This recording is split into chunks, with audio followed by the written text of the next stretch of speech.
Hi, everybody. It's really great to be here. I love the weather, coming from kind of cold, snowy Santa Fe to warm, relatively speaking. Sort of what Ken was saying, it's like, hey, over 60 degrees, this is great. And I love Tucson. My sister lives here, so I visit frequently, and it's really nice to meet farmers here in Tucson. I wanted to kind of start out the policy discussion because when I first got into policy, I had no idea what it was.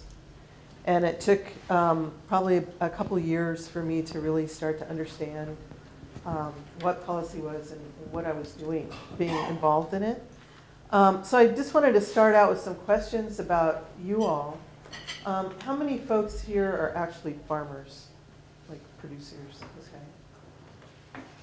That's really great. And then how many are, I'm just trying to kind of gauge everybody else. Are you like NGO people, agency people, any agency folks, nonprofit folks around? Sales and distribution, marketing kind of folks. Okay. Co-op. Co-op, great. And then is anybody here currently involved in policy work? I always call policy as like where you meet the wall. Okay, so you're trying to do something and all of a sudden you hit a bump in the road and you can't do something for some reason. Either there's a rule or a law or something there in your way. You want to open it, you want to make some salsa and sell it at the farmer's market, but you can't because there's a law that says you have to have, at least in New Mexico, you have to have a commercial kitchen and you have to be licensed and all that stuff. That's policy right there. When I first started, the reason that I got into policy work was I went to an organic conference in New Mexico, and we were talking about the loss of agricultural land and how we were having rich folks come in and buy these farms. And in New Mexico, the tradition is you have these valleys, and the bottom land was farms, and people would build their houses on the hills where you couldn't farm and save the nice flat irrigatable land for the farms. And then somebody would sell their, up in Taos or in Santa Fe, there's this influx of retired folks, and they'd just come and they'd plop a big old McMansion in the middle of the field. And it was just so sad to see, the loss, because there's not a lot of arable land in New Mexico, so, have it being lost to these big houses for people that come in half a year or whatever was really sad. And so my inspiration was that I wanted to see some kind of way that we could preserve that. That hasn't happened. But it was a really good motivation for me to start getting involved in what was going on with zoning and protection of land and just how we could start valuing different things. And what I've learned in policy is that it can be a very long-term process. But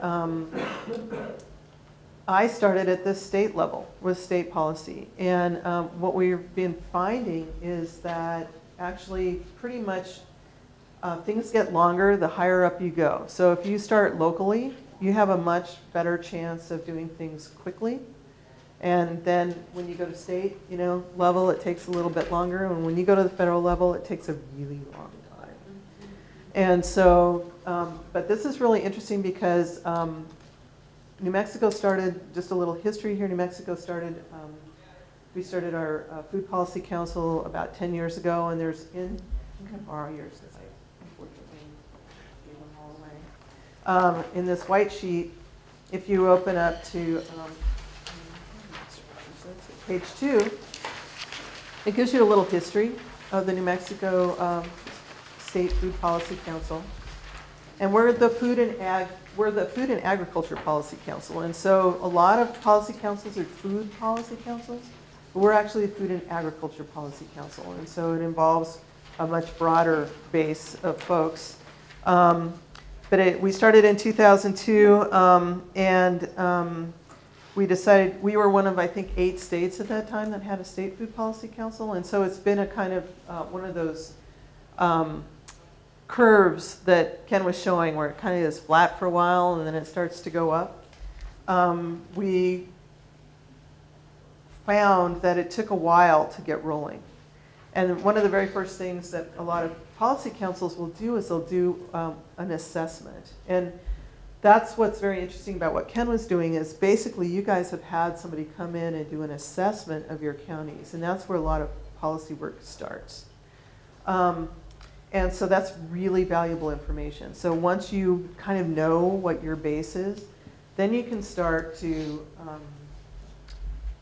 try and figure out what you want to do with that. And it's been very interesting. I'm trying to think.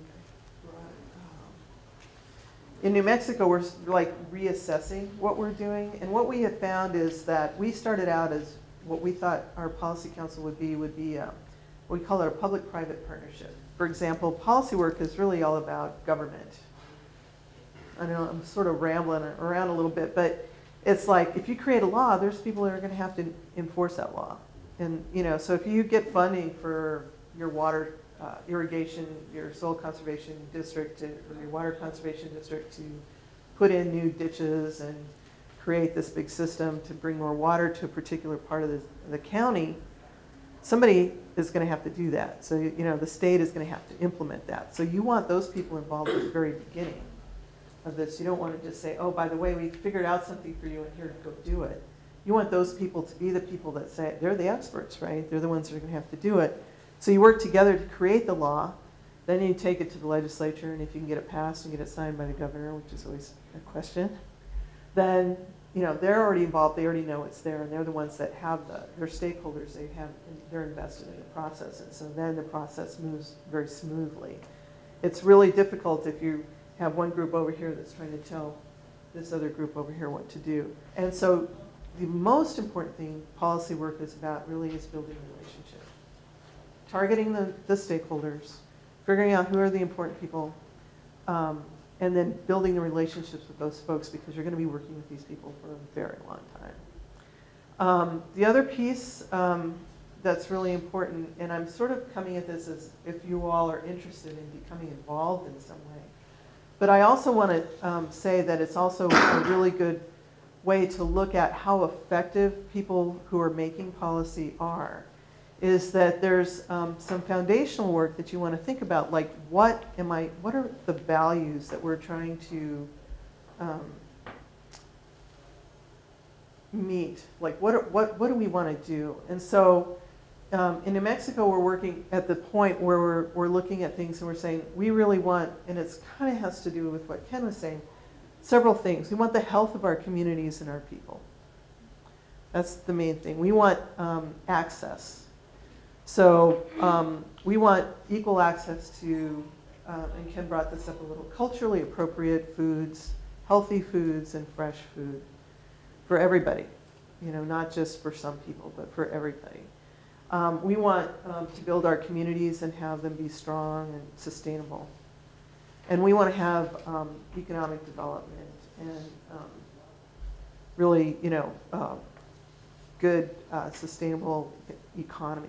And we have kind of an overall arching thing that we look at that says local is better. There's always been this big, and you can go to the New Mexico Economic Development Department right now and they'll say, our big thing is to bring in big outside, and just like Ken was saying, these big outside companies that come in and create a few jobs. And what we're saying is, no, what we want to do is we want to keep the jobs here and we want to build the jobs from inside. And so those are kind of the overarching values that we have. And so when we look at policy, we look at these, we call them kind of our 4 pillars, community, health, access. Anyway, that all divides into 4. And we kind of score things. So does this bill that we're trying to pass, or this initiative that we're trying to get going, how many of these does it hit? And then we also look at how long is it going to take. If we can get something that hits one of those that's going to be quick and we can get it done, then we'll go for that.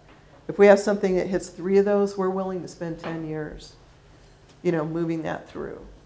And so when you're looking at, and this is really important when you're starting at whatever level, and somebody has this great idea about what's going to happen. If it's something that's just going to hit one of those things, but it's going to take 20 years. You may not want to invest in that. You may want to look at, you know, how many of these areas is going to hit, because that's going to determine the support you have in your community. If you can go across economic, health, food systems, folks, then you have a really broad base of support for anything you're doing. And you can get support like from any of the organizations that represent these people. You can get support from, you know, just your grassroots folks to move something through. If you have something that's really narrow, it's going to be much harder to get the kind of support you need to get through any kind of governmental organization, because you're dealing with elected officials in general, and they're going to, the first question they're going to ask you is, well, who of my constituents is this going to affect? And why should I work with you, basically? Okay, so here if you look in the third box down, it says $85,000 in recurring state funding secured for the purchase of New Mexico grown fruits and vegetables for school meals for 12 schools serving 6,000 students. Okay, so actually what we asked for was $1.4 million, and what our goal was, and we call it the Healthy Kids, Healthy Economy Act, is to have money for New Mexico grown produce and school meals. And so we already know that the schools don't get it. I don't know if you guys know this, but pretty much all the money for school meals in the schools is federal money. Okay, the states don't put any money into that. But the budget is really tight, and so they generally do not buy fresh produce. They buy canned beans, canned corn, all this kind of stuff. Is that what that 21% is? This is actually Farm Bill stuff, so I'll get into that in a second. So what we were trying to do is get them some extra monies to buy, this is a really good example actually, to buy food from local farmers. So what does that hit? That helps the farmers, right? And it helps the health of the children, right? And it's also like an economic driver in rural communities. So it's hitting several of those. It's like a really good bill because it hits a lot of different priorities. It's really, I call this bill the move the market to the farmer bill, kind of. So if you have rural schools all over the state buying from local farmers, then you have farmers that don't have to go to some central city. And I think Arizona's similar to New Mexico. We have, basically 3 cities in New Mexico, and that's it. And so if you want to, you have 3 markets, and they're not very big. I think Phoenix has more. We only have 2 million people in New Mexico altogether, and most of them are in Albuquerque, and then a few are up in Santa Fe, and a few are down in Las Cruces, and that's it. So if you live, 500 miles away from Albuquerque, which is possible in New Mexico, but at least 350 miles away, you don't have a market. But if we can get local schools buying from the farmers, then all of a sudden you have a local market. So this is a really great bill. So we didn't get our $1.4 million, and we've been asking for it every single year. But we did get one of our senators to do an allocation for a certain, we call it the Valley Cluster. It's a certain her district in Albuquerque that had 6 schools in there, and they got $85,000 recurring funding. And so because they have that extra money, they've been able, and it has to be from local farmers, has to be from New Mexico farmers. There's an organization called the Agricultura Network in the South Valley of Albuquerque that has been utilizing that resource. So they created a relationship with the food service directors in those schools, and they've been selling salad mix to those schools on a regular basis since this bill started. And because of that, they've been able to have a new farmer program. It's a cooperative program where they do cooperative marketing. They've been putting up hoop houses and for this lettuce production.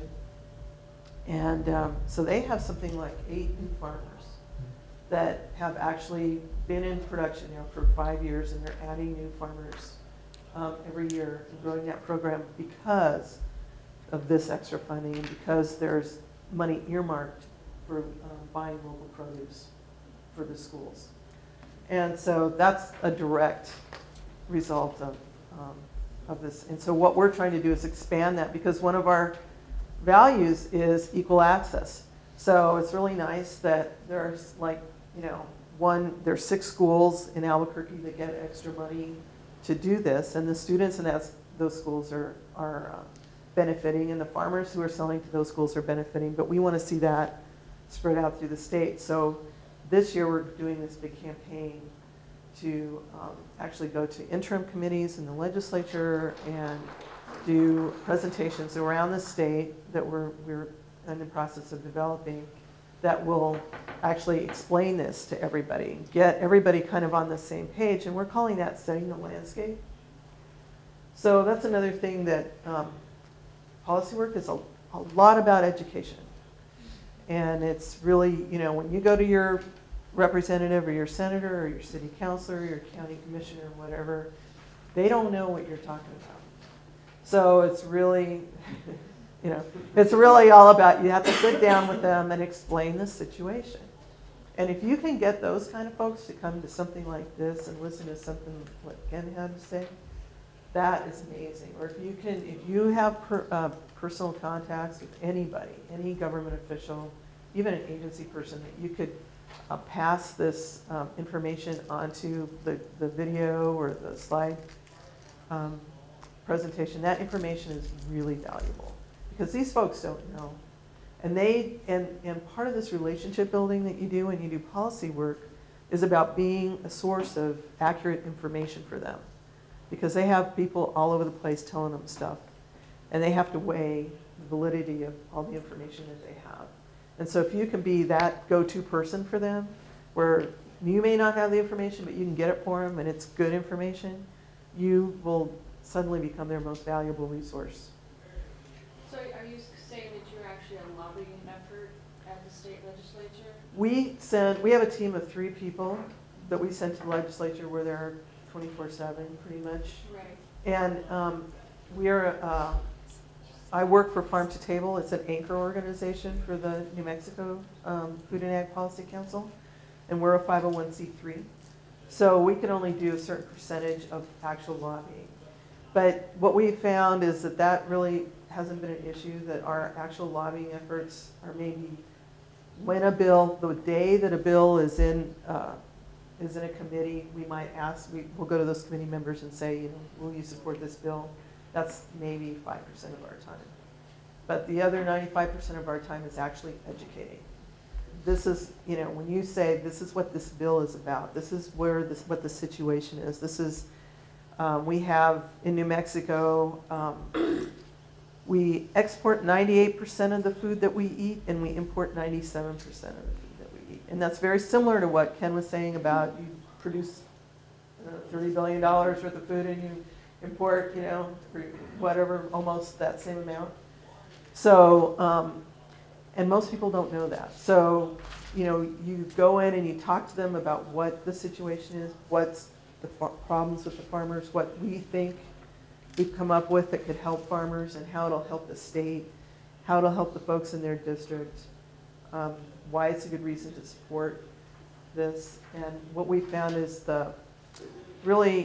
it's come to the point where the health of and Ken really brought a lot of this up, but because of our eating habits and the way people eat now, you know, the health of our communities is really going down.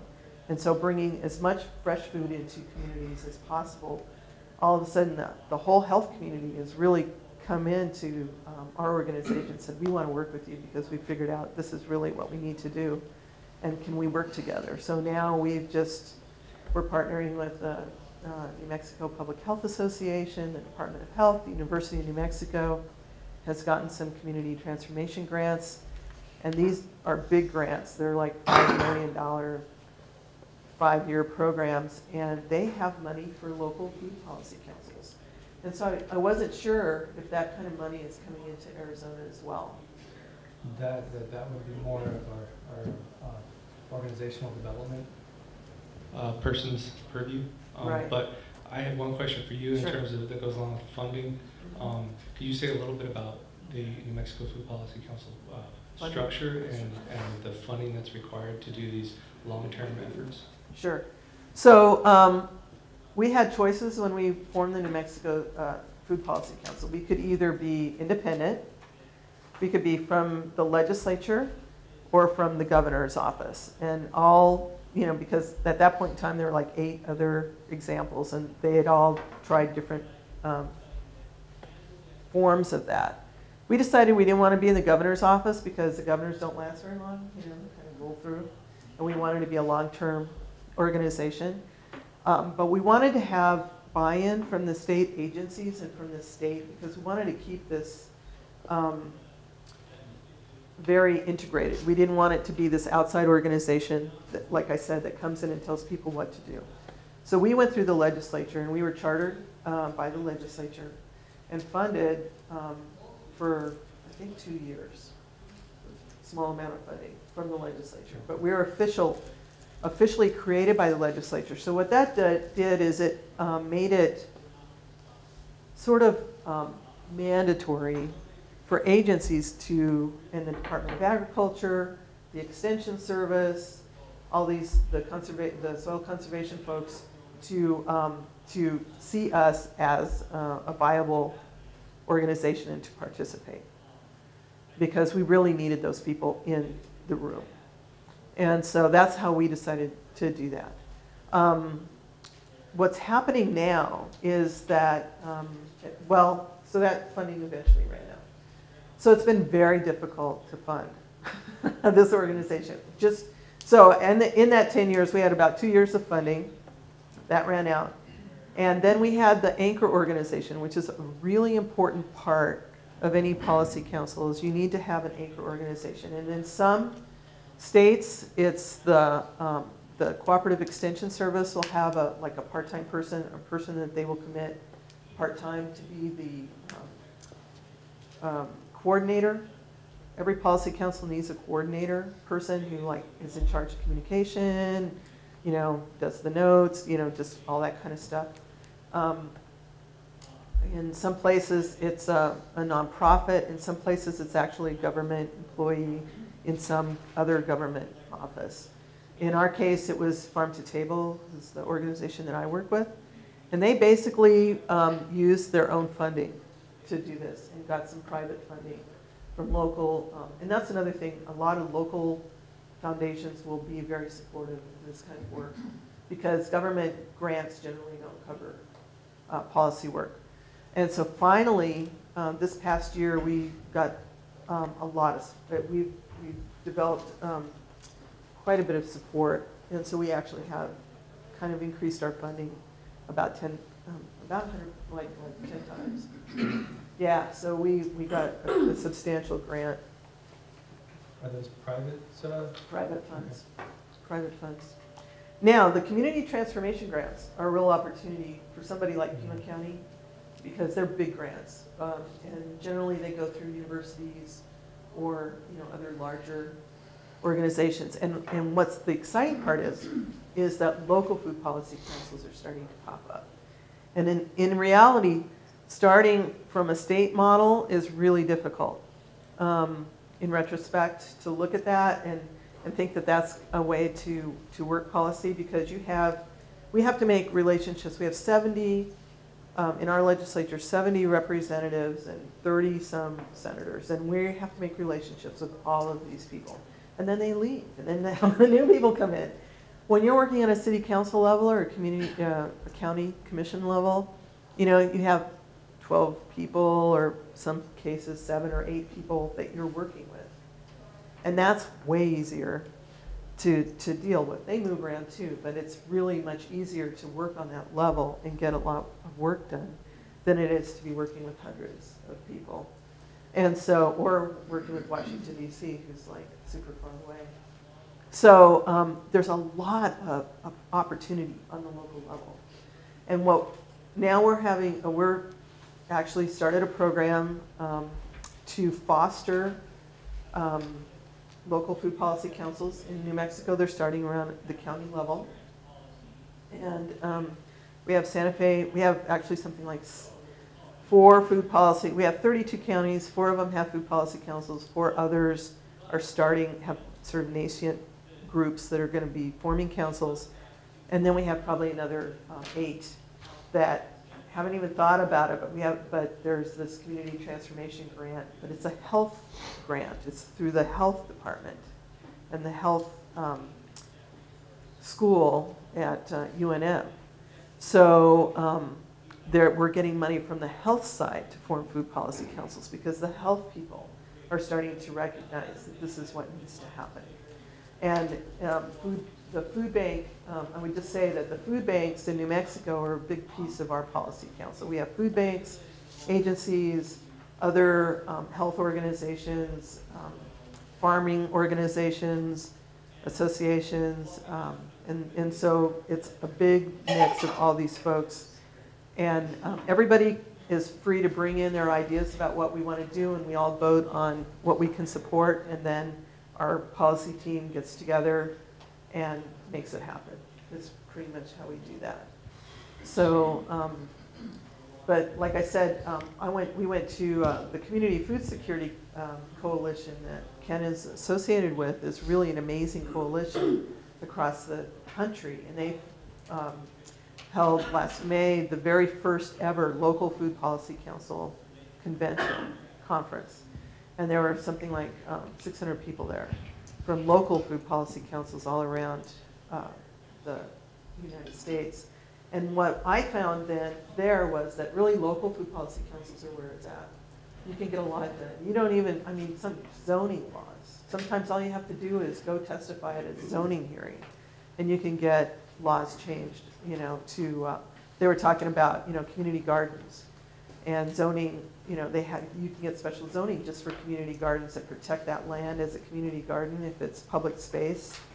And then, you know, the city won't be able to sell it out from under you and sell it to a developer for an apartment complex or something like that. But one thing that we're working on right now is schools.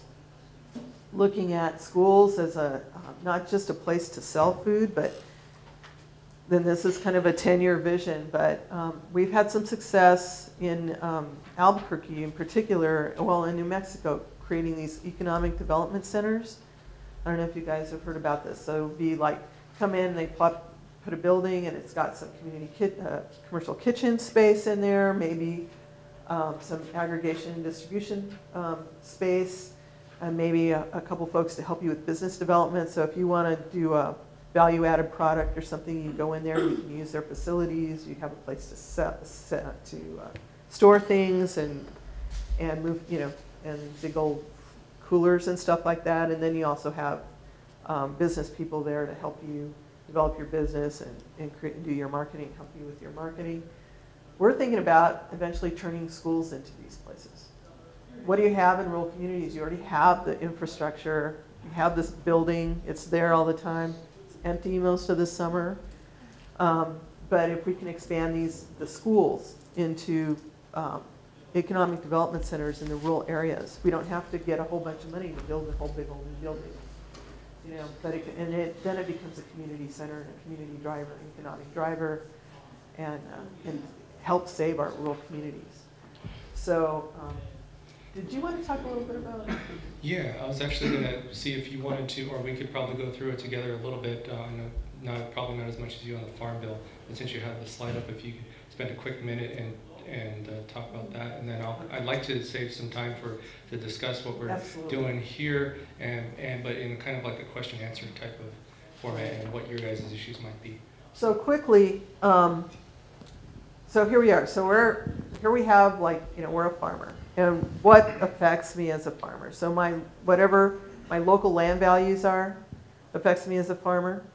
And if you're in a rural area that's suddenly become some kind of, you know, really great place like Taos, where land values were going up really high, then the answer to that problem is kind of at a state level, you know, where we started having land trusts and conservation easements and laws around conservation easements and land, where you could put some of your land into, you could sell the development rights. And then that was really expensive for a while, so we had some laws that come in that said, okay, now we can sell tax credits. And so now if you have a piece of property, this has happened in New Mexico, okay, and it's worth $4 million if you sold it to a developer, but you want to farm it. And so you can sell that and the development rights, and you could get, I don't know, a couple $1 million worth of tax credits, but you know, you only make 30 grand a year, so you don't need a couple $1 million worth of tax credits. But it's going to cost you $20,000 or so to do this. So that wasn't really helping people, but when we created some state policy that said you could sell tax credits, suddenly you can get some of that money back, okay? And it makes it, you can pay for that land, you know, putting that in an easement. You can sell the tax credits, get some of that money back, okay? The numbers are a little different, huh? Could you elaborate a little bit on that? Okay, so, and I'm just trying to illustrate different levels of policy, okay? So I'm a farmer, I have $4 million worth of land, I'm making $30,000 a year on it. There's a lot of pressure to sell that land. But there are people that decided they wanted to keep, this land's been in their family for 15 generations or something, and they want to keep it. So it costs $20,000, you can sell your development rights. So nobody can ever develop that land again, it has to stay in conservation. Then you get taxed on only the agricultural value of that land. You can't be taxed on the tax laws in New Mexico are called best use or highest use, and it's always been assumed that that's development. You own $4 million worth of land, you get taxed on $4 million worth of property, but you can't afford to farm that. So in order to reduce your taxes, you can sell the development rights to a land trust. So the first set of laws was creating the land trusts, okay? Then when you sell these, it costs you $20,000 to do this because they have to go through this legal thing and they have to keep this in perpetuity and all this stuff. So nobody had the $20,000 to do that. So one benefit you get when you do this is you get this big tax credit of taking a loss. It's like if you get a loss on your investment, you know, you get a big tax credit, a write-off. But people couldn't use it because they weren't making enough money to use. I mean, it would last them for, if you had a $4 million worth of land and you sold the development rights, you might get a couple $100,000 worth of tax credits. But it didn't do anybody any good. So the next level of law was to be able to sell those tax credits. Okay, so that was another state level law. So now you can, still cost you $20,000, but you can pay for that out of the tax credits that you can sell later. Okay, once you go through this process. It was like $1 per dollar value. No, it's like about 85 cents on the dollar, something like that. So, so that helped a lot of folks. And what happened was our farmers market got together and created this loan fund where they would loan you the $20,000 up front, and then you would just pay them back once you sold the tax credits. Okay. What's the cost? What's the $20,000 cost? That's for the legal fees of actually creating that legal instrument that sells those development rights. Kathleen? Okay. So that's like some, sure. Before we get too much into the details of I'm that sorry. aspect, no, it's okay. So we've got about 15 minutes left, and so what I'd like to do, no, I'm just trying. We got 10 minutes left. 10, okay. So let's Move into the farm bill? well, actually, let's hold off on that. What I would like to do with 10 minutes is try and figure out if you guys need a better understanding of what the Food Council is doing here in Arizona, issues that you might have.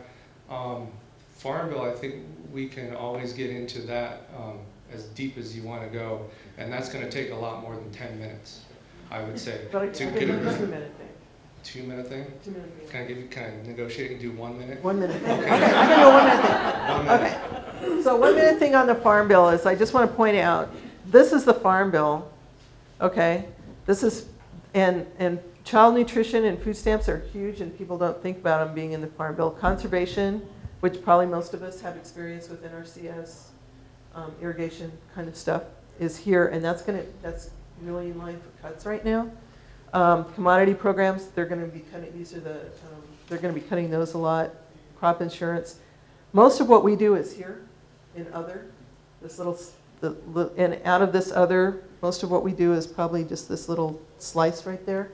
And those are like specialty crop grants, I don't know if you guys have heard of that, specialty crop block grants. That's what the conservation programs is what gets you your hoop houses, irrigation stuff. Specialty crop grants provide all kinds of training, and those are where most of your nonprofit organizations get the money to help you. Farm to Table, we do a lot of work with quality management systems, training, farmer training, helping farmers get to market, helping folks write their own grants, all those kinds of things. So I do have handouts for you guys.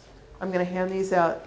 These are the three marker bills that are going into the Farm Bill, and sort of an analysis of them and why you would want to support them.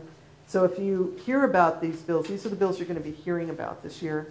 And this is just some information to explain to you why you would want to support them. And if you do want to contact your congressperson to do some kind of support, you'll have a little background on those. Not to cut into That was it. So under the other departments of USDA are the governing departments. Is that like AMS? And which departments are they? Is that fund those that other? The office for, let's see, OSIFER, I'm trying to think what it's called, disadvantaged farmers, like socially disadvantaged farmers, and the organic, the part that the department that funds organic. This isn't really like necessarily by department, but more by program. So some of these So agricultural and marketing service would be in the other. yeah, the marketing service, the farmer. One of the things that's really under attack right now is the farmers market promotion program. So, and that program has been a really good program for many, many years. And so that's a very flexible funding program that's really been helping to fund farmers markets. And we had a meeting with the undersecretary last week, and he said that program is under fire. So anybody that wants to call their congressperson and say really want to support the farmers market promotion program would be a really good idea. Thanks, Yeah. Kathleen. I'm sorry this sort of, I hope I helped, Thank you so much.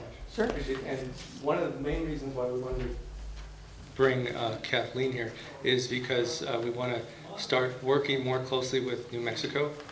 They seem to be a little bit further ahead. They're concentrating a lot at the state level, but like she said, the local level is a great place to get into these discussions and making sure that your voice is heard at the table when it needs to be heard by those who are making decisions. So what I wanted to do is just give you kind of an example really quickly of why it's important, these relationships, right? And if you notice, Ken in his previous discussion in his talk, he kept using the word we, right? And so it really is about us. He kept repeating, he said if we can find a way to reconfigure, and so the key word in that is we, again, and it's about reconfiguring the existing system for those who are producing, right, in our favor. So I didn't see a whole lot of hands go up in terms of producers.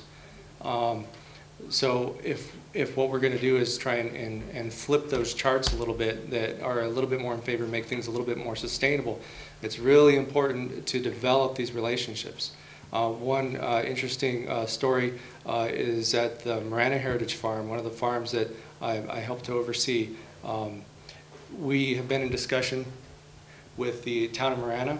The land there is currently subleased by the state, but based on the work that they've seen there, based on the amount of interactions with people coming in and out, and volunteers doing very great, awesome work there, and I'll say it's awesome because, of course, that we work there, and they want to develop a food hub with the Marana Farm as the central core, trying to draw people off of the freeway, kind of agritourism kind of thing.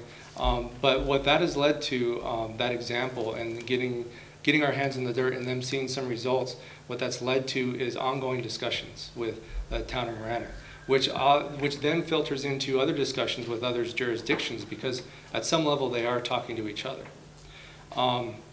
And the one thing I really want to get across to you guys is this doesn't happen without a core group of people. So the Pima County Food Systems Alliance right now is communicating with other groups, food systems, policy council type groups, like Flagstaff. FoodLink is here today. I'm not sure if he's in this room. Okay, great, thanks. What group are you? Well, I am here representing Local Fair, which is an organization out of the New and Flagstaff. Great. Somos La Semilla is represented here. Also, we are trying to find ways to streamline that communication a little bit more in a very collaborative way, so that we're not stepping on each other's toes. There's 14 Leadership Council members that have signed up for a one-year term in the Pima County Food Systems Alliance, and so we're talking with other groups also to see maybe there's resources that one group has already started that we could use instead of reinventing the wheel. So what we're really essentially talking about here is, protecting rights to continue to grow the way we need to grow for the community, collaborating on marketing, market access and pricing. Okay, that emphasis on collaborating, right? Not in a competitive way, but a friendly competitive way with other growers on what that pricing needs to look like for the product that we're producing, because that product is fundamentally different, right, than what we may be getting from out of state. So there's also, creating a unified movement that clarifies expectations, not only among ourselves, but expectations that the policymakers have of us, right? So she mentioned that you sent 2 people to the legislature. So she's talking about directing these decisions, directing the voice through a focus channel, a couple people. So it can't be policymakers, last thing they want is 15 phone calls from 15 people that represent one organization, right? So we're talking about here connecting everyone up through focused individuals up and down Arizona and New Mexico, depending on what level we want to get into at the specific time. And then, of course, education is huge. Most of the work we do is through education. Our Leadership Council is going to help do that, and protection of resources that we have left. So you mentioned the Resource Conservation Services. Those are the public guys who, they're out in the field a lot and looking at what's going on in the natural systems around us. But you got to keep in mind, these guys are also sitting at their desks a lot, right? So they need quick information. They need to know exactly what you need to take up their time for. And if we're not prepared through those focused individuals, our message gets clouded, and it becomes a lot more difficult in the long term. And this is a very long-term effort. So I see a lot of people in this room interested in policy type work, which is basically unifying our voice to create this message. So I would like to see all of you guys involved in the policy piece in your respective areas. Is there anything? Bryn is our for the time that we can have her, she is our organizational development person for the Pima County Food Systems Alliance. Is there anything that I need to say in 30 seconds? Wow, that's really putting me on the spot. Sorry, I want to pick your brain because I know there's probably 10 things floating around that I haven't said here. So. Well, yeah, there's a ton of things, and actually we're over our time now. So I do know that Regina's going to be leading a conversation this afternoon about what producers might be looking for out of the Food Systems Alliance. So there's an opportunity to continue some of the conversation. Now I'm putting you on the spot. Are you okay with that? And we will be following up with anybody who's not on the Food Systems Alliance list now will be as a result of this conference, and so you'll be getting announcements. There are monthly meetings. We do actually, the Leadership Council is actually 18 people. And the Leadership Council right now is actually on Monday starting a really serious strategic planning process. So a lot of what we've got, at least 10 of the Leadership Council members here today, they're really listening, taking notes. They're going to be taking that back to their strategic planning process, and the larger membership, which really is a diverse group of folks, have been kind of building a foundation to take into that strategic planning process too. So I guess all I would say is if you have, burning ideas of things, some things have been brought up, taxes and land use policies, if there's things like that are really preventing you from doing what you need to do and being successful in what you do, be sure that you bring them up today. Make sure that they're heard today, because we are all listening and wanting to hear what the needs are, what the dreams are, what the needs are, what the blocks are, all of those things. So I'm happy to talk with anyone through the course of the day. Could you all, Leadership Council members that are here, raise your hand? So we've got a lot of them here in the room. Talk to any of us if you want to through the course of the day. Join the conversation with Regina at 4. Also, if maybe I noticed from the Flags Northern Arizona area, if you can raise your hand, and Kelly's doing a lot of work here, I'm going to point you out, in Southern Arizona, just trying to connect, especially growers. Patagonia area, you guys were talking with Duncan and that group. And I'm from Prescott. Prescott. Area, so. Verde Okay. Valley? Are you? I'm working hopefully in conjunction with the Verde Great. program, but I'm Great. going to start a food council in Prescott itself as well. Fantastic. So. Okay. So I think on that note, we need to call the time. We need to go to lunch. Okay, lunchtime. Thanks But for yeah, if anybody has any questions, just feel free to approach me, Yeah. you know. Thank you.